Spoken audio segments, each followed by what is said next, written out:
And the other thing to think about in terms of efficiency is you might have 2 or 3 receptionists there answering the phone sequentially when you could have unlimited AI triaging taking unlimited numbers of people trying to get through. It's able to manage that bit a lot more efficiently.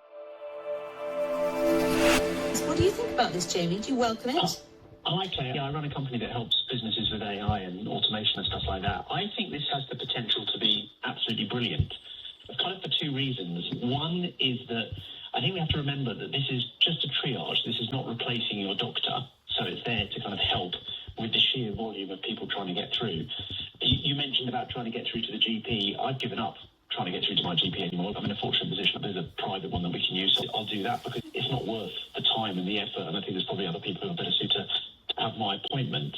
But the ability to be able to kind of use the app to then be directed to possibly the pharmacist, which I know loads of stuff now can be done at the pharmacist rather than the doctor. I think it's a good thing. But the other thing that I think is just a bit of a funny story is my mum, who's going to be 80 next year, I was with her on an appointment to see a neuro doctor, a neurologist, about a particular thing, nothing serious, thankfully.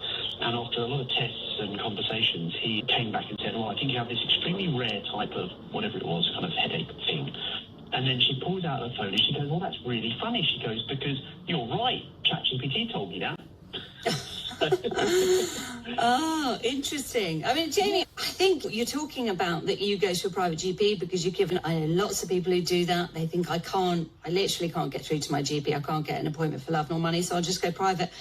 My instinct with this is that this is going to be a further boon for private GP practices because it's going to make it harder probably to see the GP, isn't it? Isn't this the whole idea of it really? So it's called a triaging system, yes, but it's sort of gatekeeping.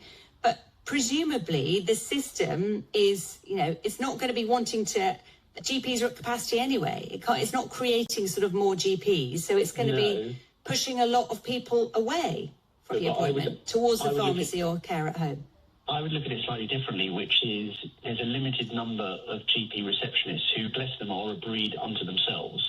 And they are currently doing the triaging. So on your point earlier about, do you trust giving your data to AI? Well, do we trust giving our data to the receptionist? How does he or she know what's the right decision to make? And the other thing to think about in terms of efficiency is you might have 2 or 3 receptionists there answering the phone sequentially when you could have unlimited AI triaging taking unlimited numbers of people trying to get through. It's kind of able to manage that bit a lot more efficiently.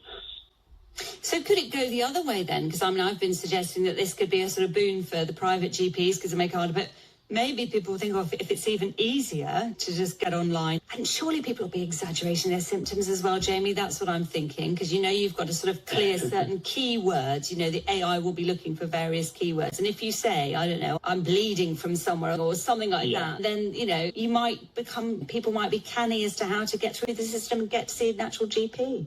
I think possibly, and there will always be people that do that. But I think another way of looking at it is, just today I was just messaging someone. I'm in a group with lots of other AI people, and one of the guys was telling me that his wife, who unfortunately had a cancer diagnosis, has now been using ChatGPT to help her understand the symptoms with less anxiety of having to go to the doctor to talk about it, and it's really, really helping her.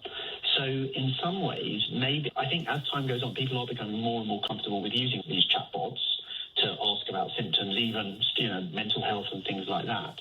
And actually, I think if they go through to the official NHS one and it says, look, I think you could go to the pharmacy and do this or stay at home and do this, I think they'll probably take it quite seriously. Yes, there's always situations you have to go to the GP, and I realise kind of generationally there's going to be people who are going to want to go. But at the same time, I think there's a lot of people who go to the GP who don't need to be going to the GP. In a previous life, I knew someone who was in that world, and the sheer volume of people trying to go to the GP who really don't need to be there. And I think going back to your point about the 90s, we're probably of a similar age, and at that time, you probably were able to walk in or get your doctor to come see you because there wasn't just the amount of people going there for reasons that they probably didn't need to. Demand not so high. Good points, well made. Thank you, Jamie in St Albans.